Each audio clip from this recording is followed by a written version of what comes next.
Hey class, the topic that I picked was Cesar Chavez. The reason why I picked Cesar Chavez was because growing up, and I'm a 90s baby, growing up, I used to hear about Cesar Chavez throughout my years in school, but I never did a deep dive on who he was and the impact he had on the people and farm workers and all the nine yards. But Cesar Chavez was born March 31st, 1927, in a town near Yama, Arizona. So that's where he was born. So growing up, Caesar experienced and seeing that his family, mom and dad, lost their farmland due to the Great Depression, and they had to become from farm workers to migrant farm workers. These conditions opened up Caesar's eyes on the hardship of migrant farmers due to the fact of his family going through it, and he could imagine the whole world on how they're taking everything with the Great Depression, losing their farmland. So growing up, he ended up being a co-founder of the National Farmers Workers Association. The other co-founder was Dorlis Herrera. Those two created a major impact in today's farmer today on the rights, the conditions, and the extremes they were going through. The group later on became the United Farm Workers, just that alone. The reason why I admire a group like this is because I believe in peaceful protest as well too. And they had a couple of nonviolent protests when it comes to their movements.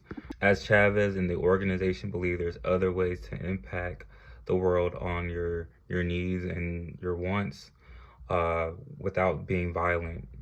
There's other ways you can get that message across.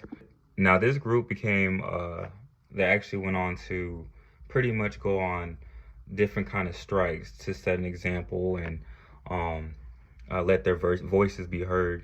And these strikes here made their group really big. One of the memorable strikes was the grape strike. It happened in 1965. I know they wanted the prices from grapes, a box of grapes to go from $1.25 to $1.40. The next strike was the hunger strike. It consists of 25 days of fasting, which is crazy. I don't think I could do that. 25 days of fasting to get your voices heard and your concerns taken care of. They were doing stuff like that when it comes to a peaceful protest. This strike was in 1968, so it was 3 years after the previous grape strike they had. Chavez later on passed away in 1993 due to natural causes, but a lot of people believe because of the hunger strikes and everything else, that's probably what affected his body and his longevity, because he was only 63 years old. His legacy today is still impactful. I know we do a thing where every March 31st, which is Caesar's birthday, we have a big celebration in majority of the states, or quite a bit of the states, but several states definitely celebrate Caesar's birthday in remembrance of his impact. He was also awarded the Presidential Medal of Freedom in 1994. So a year after he passed away, he was honored pretty quickly.